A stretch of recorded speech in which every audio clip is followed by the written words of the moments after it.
Alors, Monsieur le ministre de la Santé et des Services sociaux, Monsieur le Président de la Fondation de l'Hôpital Sacré-Cœur de Montréal, distingués invités, chers collègues, médecins et membres du personnel, bonjour.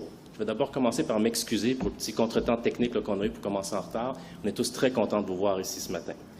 Je suis Frédéric Abergel, président directeur général du CIUS du Nord de l'île de Montréal, et je suis très heureux ce matin de vous accueillir ici devant notre nouveau bâtiment, le Centre intégré de traumatologie. C'est un projet qui était très attendu, à la fois par la communauté, mais aussi par toutes nos équipes au sein de Sacré-Cœur.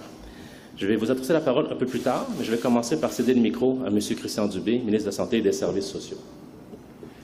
Alors, bonjour tout le monde, puis merci beaucoup, M. Albergel, pour nous donner la chance d'avoir de ces bonnes et belles nouvelles-là ce matin. Écoutez, je veux tout d'abord saluer les équipes qui ont contribué à ce projet-là, parce que vous savez, on fait souvent des annonces de projets à venir, hein, puis souvent des projets sont annoncés plusieurs fois. C'est un petit peu le défaut de la politique, mais aujourd'hui, c'est pas de ça qu'on parle. On parle d'un vrai projet qui a été construit, qui est là, qui est sur place. Et je pense que c'est important de reconnaître comment ces projets-là prennent beaucoup de temps.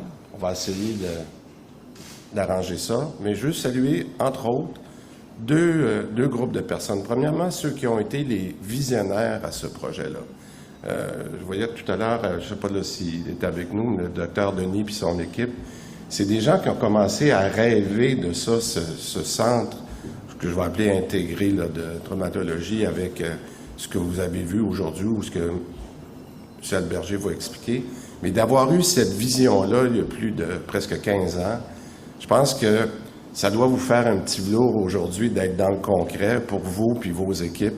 Puis je pense que c'est important de saluer ceux qui ont eu cette vision-là. Et j'en profite parce que, vous me connaissez, j'aime pas faire de la partisanerie, puis je veux aussi remercier les gouvernements précédents qui ont supporté ce genre de projet-là. Parce que nous, moi j'arrive là, puis c'est comme arriver au McDonald's, puis on dit le dessert est déjà là, puis je dis McDonald's, je devrais pas, là, mais Marjorie va me dire qu'est-ce que c'est ça, cet exemple-là, mais ce que je veux dire, c'est que nous, ici, là, comme gouvernement, on a supporté dans les dernières années, mais ça a été quand même supporté par bien d'autres gouvernements avant. Puis je tiens à les remercier parce que c'est toute la communauté qui va en profiter. Je trouve que c'est un événement magique aujourd'hui qu'on vit ici à Sacré-Cœur. Je vais laisser Frédéric vous donner la description, mais j'ai eu la chance là, de visiter, puis vous savez que j'aime ça être sur le terrain, de visiter le nouveau centre mère-enfant. Je voyais dans vos yeux, docteur, comment vous étiez contente de nous faire visiter ces lieux-là, mais aussi de voir que dans quelques semaines, je crois, il va y avoir justement des femmes qui vont venir accoucher ici dans un environnement qui est complètement différent de ce que vous aviez avant. Je regardais au niveau des urgences, puis je vais rester en natalité là, avec votre salle d'incubateur où les parents peuvent être là. En tout cas, c'est magique ce qui a été construit ici puis qui est prêt à être utilisé dans les prochaines semaines. Fait qu'encore une fois, merci pour la vision. Le point pourquoi j'insiste beaucoup sur la question puis pour plusieurs journalistes qui nous suivent là, dans les nombreuses annonces qu'on fait depuis à peu près 1 an là, ensemble, je mets beaucoup d'emphase sur oui, il faut régler nos problèmes de ressources humaines. Ça, on est au courant qu'on a un enjeu majeur. Mais si on n'a pas l'environnement physique pour donner un environnement de travail intéressant aux gens, ils ne viendront pas travailler avec nous. Puis ils vont aller travailler ailleurs. Puis, je vous le dis, là, ce que le centre mère-enfant dont je parle, quand vous avez fait les tournées, les simulations pour engager des infirmières et des gens qui vont venir y travailler, ça fait une grosse différence. Puis je pense que c'est beaucoup plus facile faire de l'engagement puis d'avoir des nouveaux employés quand on leur montre la qualité de l'environnement de travail qu'ils vont avoir. Alors ça, je pense que c'est important de le redire. Il va être bon pour les employés, mais il va être aussi bon pour les patients. Alors, je pense que c'est bénéfique pour tout le monde. Je veux aussi, mais je vais peut-être garder ça pour les questions tout à l'heure. Je suis certain qu'il y aura d'autres sujets. Mais j'aimerais demander, avant de passer la parole à Frédéric, parlons du beau projet pour commencer, puis si jamais vous avez le temps pour d'autres questions, on le fera par la suite. Bon. Merci, Monsieur le ministre. Merci beaucoup. Aujourd'hui, pour moi, il y a vraiment deux sentiments qui m'habitent. Puis le premier, qui sont très intenses, c'est vraiment de l'accomplissement. Puis si je peux résumer ça en un mot, c'est « enfin ». Au fil des ans, l'hôpital Sacré-Cœur de Montréal a développé une expertise unique en traumatologie. C'est même en fait le plus grand centre universel de traumatologie à Montréal qui dessine une clientèle de plus de 2 millions de personnes à chaque année. On a maintenant des locaux dans ce centre intégré de traumatologie à la hauteur du professionnalisme et de la volonté des équipes à exceller et à innover aussi. Le centre intégré de traumatologie, c'est 32 chambres de soins intensifs individuelles, dont 7 en isolement, mais c'est aussi 4 laboratoires de recherche et 6 laboratoires d'enseignement avec la simulation. Aussi, le bâtiment que vous voyez à côté va accueillir très bientôt dans les prochaines semaines, comme disait M. le ministre, une nouvelle unité mère-enfant de 26 chambres individuelles, une salle dédiée pour la césarienne, une salle aussi de néonatologie et des salles d'examen dédiées à la clinique externe, tout au même endroit. Ça va faire toute une différence pour les familles, croyez-moi. On va aussi déménager un peu plus tard dans nos nouveaux services d'endoscopie au sous-sol, où on va retrouver 6 salles d'intervention pour la gastroentérologie, l'urologie et la pneumologie, ainsi qu'une salle de récupération de 18 civières, dont 4 en isolement. Le plus beau dans tout ça, c'est que moderniser Sacré-Cœur, ça fait juste que commencer. Il y a beaucoup de projets qui s'en viennent aussi par la suite. Le deuxième sentiment qui m'habite, c'est la fierté. Il y a, j'ai en fait une très grande fierté de vous accueillir ici dans notre nouveau centre, qui est très lumineux, très fonctionnel aussi, que vous pourrez visiter après, qui est adapté évidemment aux besoins des usagers, mais aussi de nos équipes. C'est très important pour nous dès le début, ça. C'est surtout un lieu convergent où vont se réunir des urgentologues, des intensivistes, des chercheurs, des enseignants et aussi d'autres professionnels pour penser ensemble et pour miser sur les forces de chacun pour développer encore plus d'expertise puis plus aussi de connaissances. Ce qu'on veut, en fait, c'est rassembler dans un même lieu nos activités de recherche, d'enseignement puis les soins aussi pour améliorer la qualité de soins de façon significative. Le projet de centre intégré de traumatologie, ça a vu le jour il y a très longtemps, il y a 16 ans de façon exacte. Puis il faut qu'on remercie 4 personnes. Dr Ronald Denis, Dr Marc Giasson, Dr Patrick Bellemare, Dr Gilles Lavigne. C'est les 4 personnes qui, il y a 16 ans de ça, ont eu cette idée-là. C'est l'écrivain Mark Twain qui disait « Ils ne savaient pas que c'était impossible, alors ils l'ont fait ». Alors, messieurs, un grand merci. On vous est très reconnaissant parce que vous avez foncé là-dedans, tête baissée bien souvent, mais un grand merci parce qu'on a aujourd'hui le plus beau centre intégré de traumatologie. Apparemment au Canada, mais pour moi, c'est au monde entier parce que je ne les ai pas tous vus pour l'instant. Fait que je vais garder comme ça.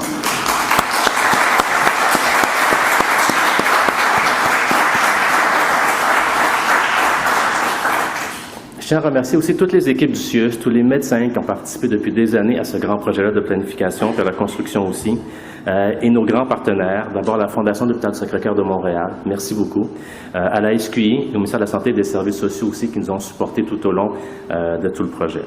C'est grâce à vous tous que Sacré-Cœur se dote aujourd'hui d'un centre moderne de traumatologie qui va permettre de faire rayonner toute son expertise au profit des patients. C'est maintenant au tour de Mme Marjorie Côté-Boileau, attachée de presse du ministre Dubé, d'animer la période des questions réservée aux journalistes. Par la suite, j'invite les représentants des médias qui le souhaitent à venir nous assister pour le développement du monde de la traumatologie et prendre la photo officielle aussi. Par la suite, vous pourrez visiter le centre intégré de traumatologie pour ceux qui veulent le voir. On vous demande bien sûr évidemment de demeurer vigilant sur la distanciation physique et le port du masque, s'il vous plaît. Merci. Merci,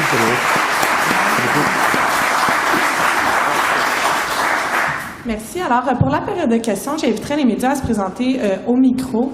Donc, si possible, débuter avec des questions sur l'annonce du jour. Sinon, nous comprendrons que nous aurons des questions sur l'actualité. Donc, une question, une sous-question par média. S'il vous plaît, précisez votre nom et votre média. Donc, la parole est à vous. Oui, bon, je vais commencer par la sous-question. Ça ouvre quand les patients dans votre centre? Donc, ça va être graduel. L'unité des soins intensifs ouvre probablement autour du mois de novembre. Donc, on est en train de finaliser tous les travaux. Il faut comprendre qu'on a pris possession du bâtiment en juillet dernier. Normalement, ça peut prendre 6 à 9 mois pour vraiment faire en sorte que les équipes soient bien formées, à l'aise avec les équipements. On a voulu accélérer ça de façon importante. Donc, ouvrir en novembre, peut-être décembre, le soin intensif va être un grand exploit. Vont suivre dans les semaines qui vont suivre jusqu'en février l'unité mère-enfant, puis aussi endoscopie. Parfait. Monsieur Dubé, ma question, il y a des employés, quelques-uns qui vous attendaient, qui voulaient vous passer un message. Avec la vaccination obligatoire, c'est ceux qui ont fait la démarche de se faire vacciner, qui ont fait tout ce qu'on attend d'eux, qui vont se retrouver avec moins de collègues. On leur dit quoi, eux, sur ce qui s'en vient? On va tout regarder ça la semaine prochaine, comme on a dit. Je pense que On a été très, très ferme sur la vaccination obligatoire, qui était une demande très spécifique de la santé publique. Et les impacts pour ceux qui, malheureusement, ne sont pas vaccinés sont très importants, on en est conscient. Et c'est pour ça qu'on va annoncer un plan de contingence la semaine prochaine en collaboration avec tous les PDG pour tenir compte de la situation qu'on aura à ce moment-là. Vous pouvez leur donner une sorte de lueur d'espoir. Ben, je leur dirais d'aller se faire vacciner. Non, moi, je parle de ceux qui sont vaccinés. De dire à leurs collègues de continuer à aller. Parce que, je le répète, là, je m'excuse, mais j'aurais aimé mieux répondre après, mais je vais le dire tout de suite. Chaque jour, il y a encore 300-400 personnes du réseau de la santé qui vont chercher leur première dose. Puis, en attendant le 15, ce que je dirais aux gens, continuez d'aller vous faire vacciner. C'est la meilleure solution pour arriver avec un plan de contingence qui va avoir le moins d'impact possible. Parfait, merci. Nous allons passer au prochain média. Monsieur Dubé, si vous pouviez aussi enlever votre masque. Ah, avec juste plaisir, je l'ai oublié. Des fois, je sais qu'on l'oublie. Je l'oublie. Je veux juste, Frédéric, saluer les gens de la SQI. Je pensais qu'ils étaient partis, mais est-ce que Dominique est là? Je m'excuse avant la prochaine question. Dominique, à ton équipe, Frédéric, non seulement il vous a remercié, mais d'avoir livré ce projet-là. Je sais qu'on vous met beaucoup de pression en ce moment sur d'autres projets. Il n'y en a pas juste en santé, mais c'est ceux en santé qui sont plus importants, on est d'accord, hein? Alors, merci beaucoup. Merci beaucoup à vos équipes d'avoir livré ce projet-là. Un gros merci. Merci. Merci à vous. Tu t'as laissé à l'autre micro? Non, ça va. Oui, allez-y.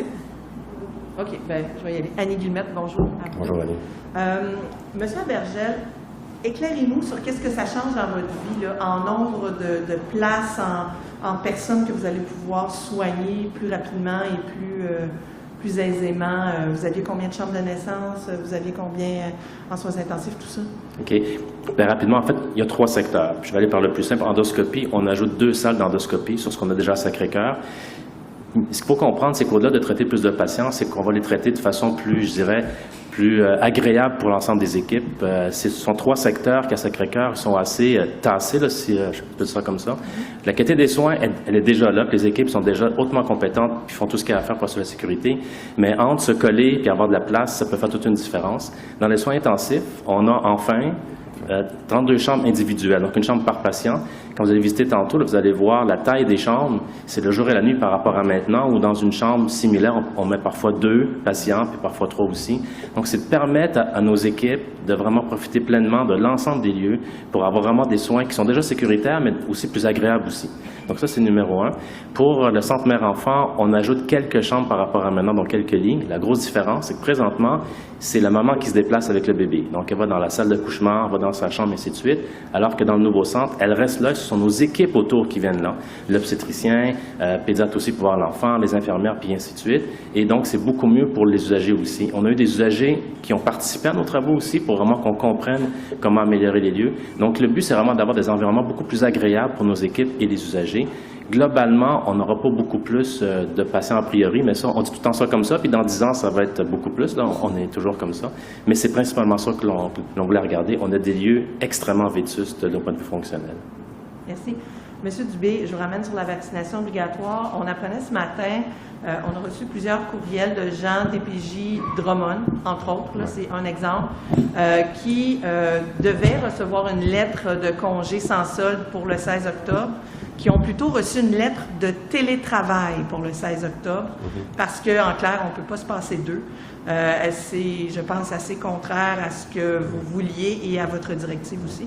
C'est tout à fait contraire, puis je vais agir sur ça aujourd'hui. Je veux juste rappeler que ce que je pense qui est la bonne approche qui a été prise par la Corporation des médecins, c'est de dire clairement que pour les employés de la santé, comme la Corporation en fait autant pour la FMOQ que pour les spécialistes, elle a dit le permis de travail va être suspendu pendant le temps que les gens ne sont pas vaccinés. Alors, je me dis, ce qui est une décision qui était très difficile pour la Corporation des médecins, mais qui était la bonne à prendre, qui a été appuyée par les 2 syndicats, FMSQ et FMOQ. Je pense qu'il y a beaucoup de pression en ce moment sur les autres corporations professionnelles pour faire la même chose, incluant l'Ordre des infirmières, l'Ordre des infirmières auxiliaires, l'Ordre des inhalothérapeutes. Je pense que c'est à eux de prendre une position très claire que les gens doivent être vaccinés pour pratiquer en santé. Mais si je peux me Merci. permettre, c'est pas des infirmières dont on parle à la DPJ, là. Non, mais ce que je veux d'autres dire, c'est que professionnels. d'appuyer, si à la DPJ, il y a des choses qui se passent, moi je vais en parler à mon collègue le ministre Carman, mais j'en profitais pour vous dire que pour nos employés en santé, il y a une position qui est en train de se développer par les différentes ordres professionnels, puis je pense que les gens qui pensaient qu'ils pouvaient peut-être aller pratiquer ailleurs vont peut-être avoir des surprises dans les prochains jours. Merci. Merci. Prochain média. Oui, Marie-Josée Paquette-Comeau de Radio-Canada. Bonjour. Bonjour. C'est une question pour M. Dubé qui est en lien avec ce qui se passe actuellement au territoire du Nord-Ouest. Je vous mets dans le contexte, là. Les médecins hygiénistes là-bas, les gens là-bas ont été vaccinés beaucoup plus tôt que dans le sud du pays. Et là, certains médecins-chefs craignent parce qu'ils voient beaucoup d'éclosions. Donc, en 6 semaines, ça passait de 0 à 416 éclosions de gens vaccinés. Environ 30% de ces gens-là sont vaccinés. Et ils craignent, en fait, ils constatent un affaiblissement de l'immunité, même si les gens sont vaccinés. Et ce qu'ils disent, c'est, est-ce que nous sommes le scénario qui s'en vient dans le sud du pays? Est-ce que vous craignez que cette immunité-là baisse avec les semaines et que bientôt, comme au territoire du Nord-Ouest, on se retrouve avec le même problème, même si on est vacciné? Ben, écoutez, la meilleure personne pour vous répondre à ça, là, c'est le docteur Arruda. Mais je vais vous dire, je l'ai assez entendu depuis plus d'1 an que je ferai quelques commentaires. Premièrement, la situation qu'on a au Québec peut être très différente des territoires du Nord-Ouest. Je donne un exemple. On a eu un espace entre les deux, un intervalle qu'on appelle entre la première et deuxième dose, qui est une des plus longues au Canada. Puis rappelez-vous les décisions difficiles que le Dr Arruda avait prises avec son équipe. Et c'est sûr qu'avec du recul, c'était une décision difficile. Mais avec du recul, ça a été une excellente... Je pense qu'on a eu en moyenne 10 ou 11 semaines d'intervalle entre les deux doses. Ça aussi, c'est assez différent de ce qu'on a vu dans les premiers pays, dans les premières régions comme le Yukon, où l'intervalle a été très rapproché parce qu'elle suivait la recommandation initiale des fabricants. Alors, je veux faire attention de comparer ce qui arrive en ce moment dans les premiers vaccinés, parce que la bonne nouvelle, c'est que le Yukon, tout ça, vous le savez, ils sont les plus hauts au Canada, mais de gens totalement vaccinés, mais des plus petites populations. Alors, je veux juste faire attention de comparer, parce que notre situation ici est presque idéale en ce moment. Ça ne veut pas dire qu'il n'est pas important de peut-être faire des doses supplémentaires. On le fait d'ailleurs pour nos personnes les plus vulnérables. Mais moi, j'ai totalement confiance dans l'équipe technique du Dr Arruda de suivre ça de près. On a pris une décision suite à la recommandation d'aller avec la 3e dose qui est déjà commencée dans les CHSLD. On a dit qu'on ferait les CHSLD, les RI puis les RPA. Fait que je pense on va suivre ça de très près, mais je voudrais juste faire attention de comparer deux régions qui ont eu, je dirais, une stratégie de vaccination différente. Puis, ma deuxième question est en lien avec Carey Price, hier. Ouais. Qui a demandé de l'aide de son programme d'aide. Et c'est un modèle pour les Québécois. Est-ce qu'il pourrait y avoir un effet dans la demande en santé mentale? On sait que la pandémie a vraiment affecté la santé mentale. Et est-ce qu'il y a un plan pour répondre à cette demande-là dans le système de la santé? Parce qu'on sait qu'il y a des listes d'attente énormes au public là, pour avoir des soins en santé mentale. Bien, vous allez voir, premièrement, vous me donnez l'opportunité. Moi, je suis un fan de hockey. J'ai joué au hockey là, assez longtemps. Et je salue le courage de cet homme-là, un peu comme Jonathan Drouin avait fait dans la dernière année. C'est des gens qui sont sous une pression, pas uniquement sportive, mais sociale, d'avoir le courage de dire ce qu'il a dit, puis de prendre du recul. En tout cas, moi, je veux personnellement saluer son courage de l'avoir fait. Maintenant, mon collègue Lionel Carman a fait beaucoup d'investissements dans la dernière année en santé mentale. Un, pour être capable d'avoir une liste d'attente qu'on n'avait pas. On ne savait pas qu'on avait de personnes qui voulaient utiliser le système. Il a fait ça. Je veux pas c'est un anglicisme, le scooper, mais il va faire des annonces assez importantes dans les prochaines semaines sur des budgets en santé mentale pour tenir compte des effets de la pandémie. Je ne dis pas qu'il y a un lien entre la pandémie et Carey Price, ça, je ne ferai pas ce lien-là, mais je pense que tout le monde a été sur une pression inhabituelle. Alors, je pense qu'on va être tout à fait en ligne avec ce qui se passe dans la société, puis je pense que Carey Price sera un modèle pour nous d'être encore plus sensible à la santé mentale. Fait que faut saluer son courage d'avoir pris cette position hier. Merci. Est-ce que nous avons un prochain média francophone? Oui, allez-y. Bonjour messieurs, Aziz Mestiri, Métro Saint-Laurent. Alors peut-être pour commencer, félicitations, parce que ça fait 16 ans, donc c'est quand même un sacré projet, donc merci. Félicitations. Mais en revanche, vous l'avez mentionné, Monsieur Dubé, les problèmes de ressources humaines. Par rapport aux opérations graduelles du centre intégré, comment est-ce que vous anticipez l'impact en fait que ces problèmes de ressources humaines, excusez-moi j'ai bué, les impacts sur les opérations graduelles?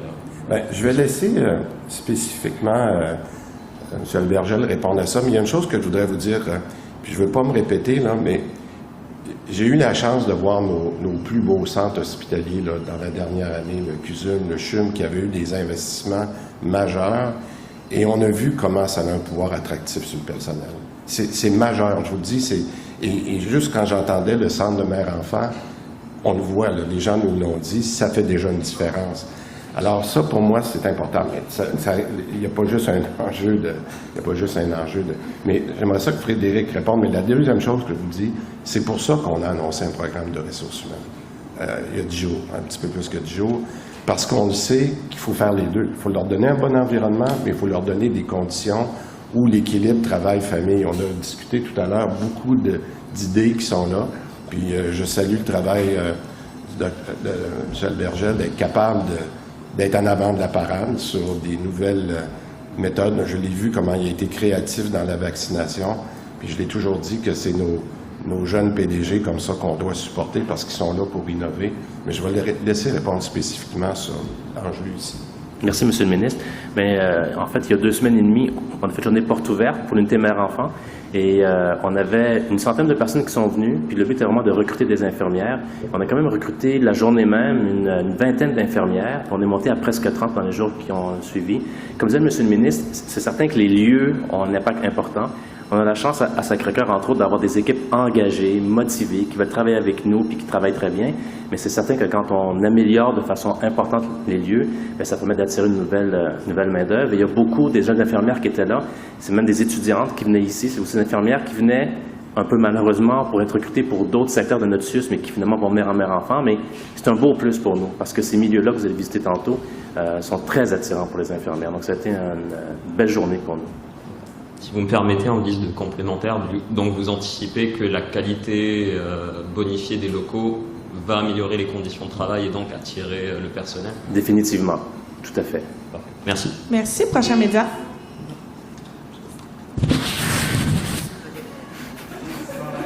journaldesvoisins.com. Vous avez mentionné, M. Albergel, la vétusté des installations de Sacré-Cœur. C'est vrai des autres hôpitaux aussi du nord de l'île, dans une certaine mesure. Là, comment, justement, c'est quoi votre plan pour améliorer la qualité des autres installations, pour être sûr qu'il n'y ait pas des disparités entre des gens qui vont vouloir se précipiter pour travailler en traumatologie ou à l'unité mère-enfant, puis déserter les autres unités? Donc, c'est quoi votre plan là, pour mettre à niveau, disons, les installations dans l'ensemble de l'installation de l'établissement? C'est une très bonne question. Il faut d'abord comprendre que Sacré-Cœur va avoir 100 ans en 2026. C'est donc maintenant l'hôpital ou l'installation hospitalière la plus vieille et encore fonctionnelle pleinement à Montréal. Et on a fait un double défi parce que d'un point de vue technique, elle est encore très, très bonne. Les congrégations religieuses qui l'ont bâtissaient avec une très grande qualité, donc c'est encore très, très bien. Mais c'est le côté fonctionnel, évidemment. Là, il y a 100 ans, les soins n'étaient pas comme aujourd'hui. Donc, on doit moderniser Sacré-Cœur. Nos autres installations hospitalières, comme Fleury puis Jean Talon, sont beaucoup plus récentes, ont à peu près 50 ans, ont des enjeux aussi de vétusté plus fonctionnels, donc les espaces qui sont peut-être plus tout à fait aux normes. Dans Sacré-Cœur, ce qui est bien aussi, c'est que là, par exemple, pour l'unité mère-enfant, puis c'est pareil pour les soins intensifs, on les déménage dans le nouveau lieu ici, mais grâce à la Fondation de Sacré-Cœur aussi, on va être capable de les moderniser eux autres aussi pour des prochains projets qu'on va vous annoncer bientôt, dans d'autres secteurs d'activité aussi. Et donc, plutôt que d'avoir un grand projet où on démolit puis on rebâtit, on va utiliser la force de Sacré-Cœur dans ses équipes, mais aussi dans ses installations, pour moderniser par étapes. Donc, une des étapes, c'est ce que vous voyez ici. Ça a commencé avec l'urgence en 2007 aussi. un prochain bloc opératoire, prochain centre de dialyse, prochain centre d'hémato-oncologie aussi. Et donc, on a ce plan-là qui est en cours, puis on a sur évidemment plusieurs années. Et entre-temps aussi, on a d'autres installations qui ont des fois des défis aussi que l'on ajuste, mais on est continuellement en mode planification. À titre d'exemple, il y a 2 ans, on avait déjà prévu ventiler tous nos centres d'hébergement puis mettre l'air climatisé. C'était quand même un projet dispendieux. Durant la pandémie, le gouvernement nous a donné de l'argent pour mettre ça en marche et donc on est maintenant l'un des CIUS qui a le plus d'air climatisé commun dans nos centres d'hébergement. Donc on est constamment en mode planification. Merci. Puis, Mme Kroll, tout à l'heure, l'a mentionné, il y a des gens, des employés qui étaient là ce matin qui s'inquiètent, oui, de l'impact là, de la pénurie de main-d'œuvre liée à des gens qui vont être mis en arrêt à partir du 15 octobre. Mais il y a d'autres enjeux qui soulevaient par rapport à des déplacements de personnel entre les unités, donc des problèmes de gestion de ressources humaines là, qui sont plus de l'ordre de la gestion du quotidien, là, de ne pas planifier des remplacements de vacances ou des choses comme ça. Est-ce que ça, vous avez aussi est-ce que ça va faire partie de votre plan de contingence dont vous allez parler la semaine prochaine, M. Dubé? Ou, Bien, il y a 2 enjeux, puis peut-être que Frédéric pourra compléter, mais on a 2 processus en parallèle. La pandémie nous a fait poser des gestes sur la vaccination, ça c'est une chose, puis je pense qu'on n'avait pas le choix, puis de ce que je comprends, la population non seulement est derrière nous, mais nos experts en santé sont derrière nous. Puis on le voit, le reste du Canada suit toujours pas longtemps après. On voit ce qui se passe aux États-Unis. La vaccination, même obligatoire, est plus large que la santé. Mais nous, on a décidé de prioriser la santé. Ça fait que je pense qu'on a le bon message. Maintenant, en même temps, on avait peut-être, comme beaucoup d'autres pays ou beaucoup d'autres endroits, notre système a été fragilisé. Donc, il n'y a pas juste la vaccination. On voit qu'on avait un réseau qui était très fragile après 18-19 mois de pandémie. C'est 2 enjeux sur lesquels on a à travailler en parallèle. Alors donc, puis c'est pour ça que je le dis souvent, ça serait le fun d'avoir une baguette magique et de régler les 2, mais en ce moment, c'est pour ça qu'on a fait un effort au moins d'aller chercher des gens, ce qui était la bonne nouvelle qu'on a annoncée hier. On va vous tenir au courant chaque semaine comment on avance dans notre engagement. Hier, je pense que c'était très encourageant, mais ce que ça va permettre, puis je vais passer la parole à Frédéric, c'est que plus il y a du personnel qui va rentrer, bien plus je règle mes 2 problèmes. J'aimerais ça qu'ils soient plus loin dans le temps, mais on a un enjeu. On a encore des éclosions dans des CHSLD, on a encore des éclosions dans des RPA, il y a encore une centaine de personnes aux soins intensifs un peu partout à Montréal. On peut pas changer d'idée. La vaccination, pour moi, c'est la solution. Puis, il faut nous trouver du personnel pour venir nous aider en attendant qu'on soit réorganisé dans nos horaires, etc. Fait que, Frédéric? Bien, tout à fait. Puis, si la solution était simple, on l'aurait déjà appliquée. Il y a plusieurs solutions à mettre en place. La vaccination obligatoire a un impact, puis on le voit aussi dans notre CIUS. Depuis l'annonce, il y a quelques semaines, il y a quand même beaucoup d'employés qui sont fait vacciner aussi, en première dose, deuxième dose aussi. Mais il faut aussi gérer au quotidien, puis c'est ce qu'on fait. Donc, tous les jours, l'équipe de direction regarde tous ces secteurs, puis essaye, puis aussi en contact avec les employés. Donc, on écoute les employés, puis il y en a, comme je disais tantôt, qui sont très engagés. En fait, tout le monde est très engagé. Et on a des bonnes solutions aussi, mais c'est vraiment du quotidien. Des fois, les équipes étaient précaires, mais fonctionnaient. Mais il suffit d'un départ d'une personne, et là, ça chamboule tout. Donc, la gestion des horaires est vraiment très importante. On est à l'écoute des employés constamment. Parfait, merci. Nous allons maintenant passer aux médias anglophones. Donc, parfait. Donc, spécifiez votre média sous média. Un petit rappel pour le masque, Monsieur le ministre. Oui. Good morning. I'd just like a comment on the decision to reroute 30 family doctors from Montreal to the regions. Well, I think the overall recommendation that we have from the internal group was 30 additional doctors on about 100. So that was 30 out of 100 that we decided. I made that decision to make those 30 available in the 450 region. For one reason, and this is something that I put on the social network yesterday, because I was questioned about the need to do that. And it's very clear that even after the additional 30 being allocated to Lanaudière, to Montérégie, to Laval, all the 3L and the Montérégie, the number of patient per doctor is still lower in those regions than Montreal. So I think this is a choice of making sure that we treat fairly also, not only Montreal. I'm not saying there is no issue in Montreal, and I'll come back to that. But there was really an issue in the last, I would say, 10 years. And you'll see in the data that I put on the social network yesterday to make sure that we also think about the 450 properly. And that's the reason we made the adjustment. So it's very clear that that's the right decision to go.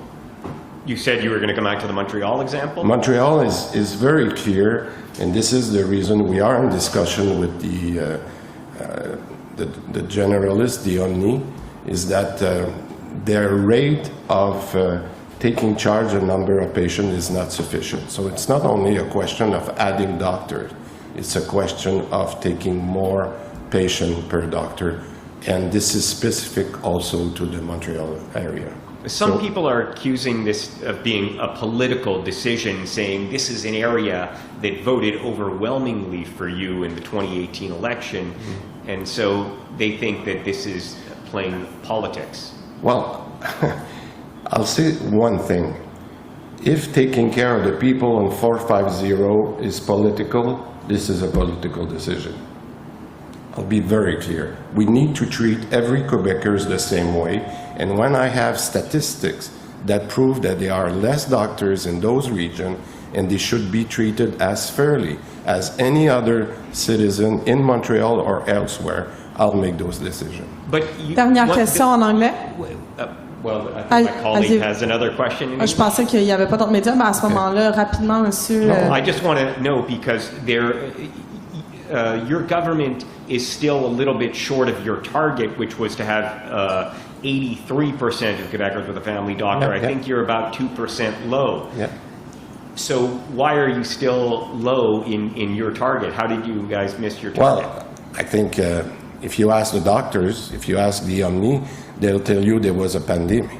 And that's one of the reasons, for many good reasons, they were not able to take new patients. Because first of all, there were no nurses in their GMF. There were multi-reasons. So now that we seem to have the pandemic a little bit behind us, we're putting a lot of pressure on those Omni to take more patients. That's what we'll do in the next year. Merci. Prochain média. Good.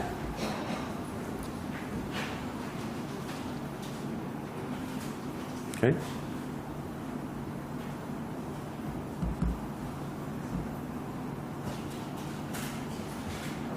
With CBC.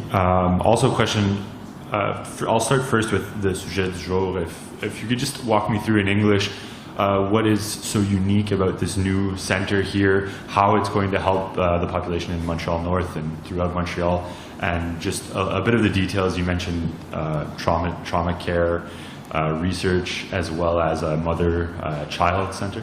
Sure. So today the main announcement is for our new integrated trauma center, which will unify under the same roof research experts, teaching experts, and clinical experts, obviously, to provide and to all work together to develop new expertise and to build on the strengths of every single individual to provide better trauma care. So that's our main focus. And in this new center, we have a new intensive care unit with the 32 single patient rooms, which is brand new to us because in our current intensive care unit, it's rooms with many patients within each room. So this is key for us. Also a new endoscopy suite with 6 suites, top of the art with new equipment, and also a mother-child operating center with the 26 single patient room again.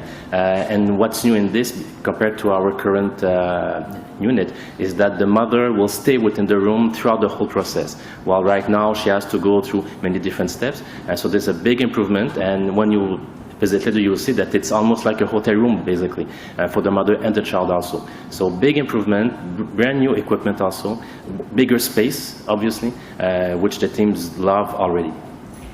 Mr. Dubé, you mentioned you hoping that places like new state-of-the-art integrated facilities like this will help attract people into the healthcare sector. Can you just elaborate a bit on that in English? Yeah, but I think what you'll see in a few minutes is what you'll see in a few minutes will be the best example of combining good HR condition for the employees together with good infrastructure. And sorry if I repeat that, but we've seen in the big hospitals, those new ones, the CHUM, the CUSUM, all the investment that have been done at Saint-Justine, as an example, to provide really modern installation. That's the same thing that you'll see here. And we've seen in those installations that they were not only able to retain their personnel, which is a big issue right now, but they were able to attract from other hospitals because the environment is very attractive for employees. So it's not only good for employees, but it's all good for patients. So this is that makes the working environment very good. And that's the reason at the beginning I salute the people that thought about this and the previous government that have made this project to come true. So that's the reason I think today this is a very good day for Sacré-Cœur. Parfait. Je crois qu'il n'y a pas d'autres médias. I'm just wondering, my colleague asked about the doctors who were redirected. Yeah. Could you just elaborate on the plan to address that shortage of family doctors here in Montreal? Yeah. Well, I think, as I mentioned, and I want to be very clear on that, there are many ways of providing a doctor to every Quebecers. The PREM, which is the system of allocating the new doctors, that's one of them. But we're looking at 10,000 Omni, 10,000 doctors, and we're talking 400 new ones that come for all Quebec. So the PREM allocation every year is not the only solution. That's part of the solution. But we need to look also at the statistics where the other regions are. And when you look at that, that's what I put on the social network yesterday. Montreal is ahead of all the others. So we need to work with the others as well. As I said, for Montreal, it's a question of taking charge for the existing doctors that are on the island. And that's what we're discussing with FMOQ right now. So we're working on many solutions.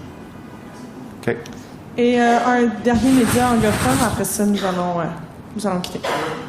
Hi, Olivia O'Malley, Global News. Going back to this family doctor kind of questions that my colleagues have been asking, lawyer Julius Gray and a number of family doctors will be launching a lawsuit in the coming weeks against or regarding the problems with distribution of GPs in the Montreal area. What do you think about the fact that they're so mad that they're going to take legal action? That's their choice. And if they go legal, I'll restrain my comment. Thank Prochaine you. question. Yeah. You've spoken about Montreal and how there are so many doctors. Why do you think then it's taking Montrealers up to 400 and sometimes even more days to actually get a family doctor assigned to their file? But as I mentioned, and I think that I'll be very clear, a lot of doctors are doing a great job and they take a number of patients. But when you look at the full spectrum of all the doctors that we have, we need to make sure that we compare the statistics. I'm really big on statistics, as you know. And when I look in the last year on the statistic, there are some doctors that can take more. And this is what we're discussing with the Omni right now. So I think Quebecers are entitled to get a family doctor. Each Quebecer is entitled to that. And that's what we're working on. Merci. Nous allons Merci mettre beaucoup. fin à la conférence de presse. Merci. Merci à tous d'avoir été présents. Merci.